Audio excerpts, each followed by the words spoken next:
Welcome to Solanki education digital.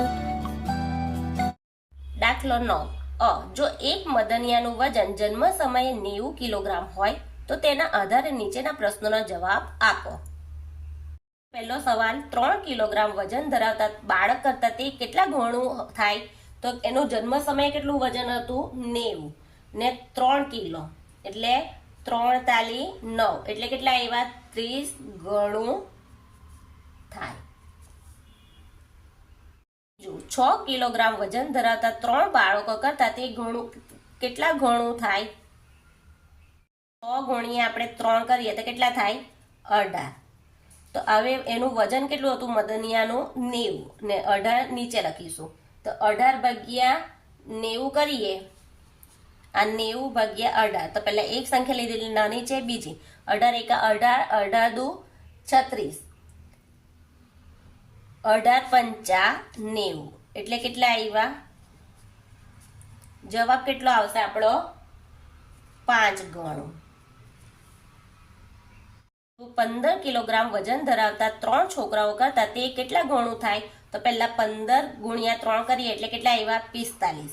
હવે એનું વજન મદનિયાનું કેટલું હતું? 90 અને કેટલું એનું છોકરાઓનું વજન કેટલું છે? 45. તો 45 દુ 90 એટલે કેટલું આવે?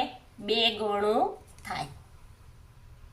તો એક હાથીનું વજન 5000 કિલોગ્રામ હોય તો તેના આધારે નીચેના પ્રશ્નોના જવાબ આપો.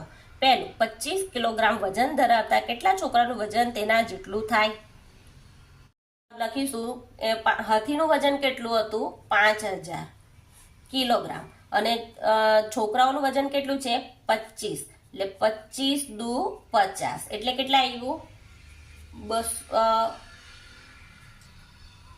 200 છોકરાઓના વજન જેટલું થશે. 50 કિલોગ્રામ વજન ધરાવતા 10 છોકરાઓ કરતા તે કેટલા ગણું હશે? એટલે 50 ગુણ્યા 10 કરીએ એટલે કેટલા આવ્યા? 500.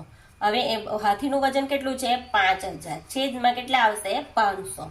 2 મીંડા ગયા, 2 મીંડા ગયા, 5 દુ 50 એટલે કેટલા આવ્યા? 10 ગણું થાય. ત્રીજું, 100 કિલોગ્રામ વજન ધરાવતા કેટલા વ્યક્તિનું વજન તેના જેટલું થાય? તો કેટલા? પહેલું કેટલું છે? એનું વજન કેટલું છે? 5000 હાથીનું વજન અને કેટલા લખ્યું છે? 100. તો 2 મીંડા ગયા, 2 મીંડા ગયા, કેટલા આવ્યા? 50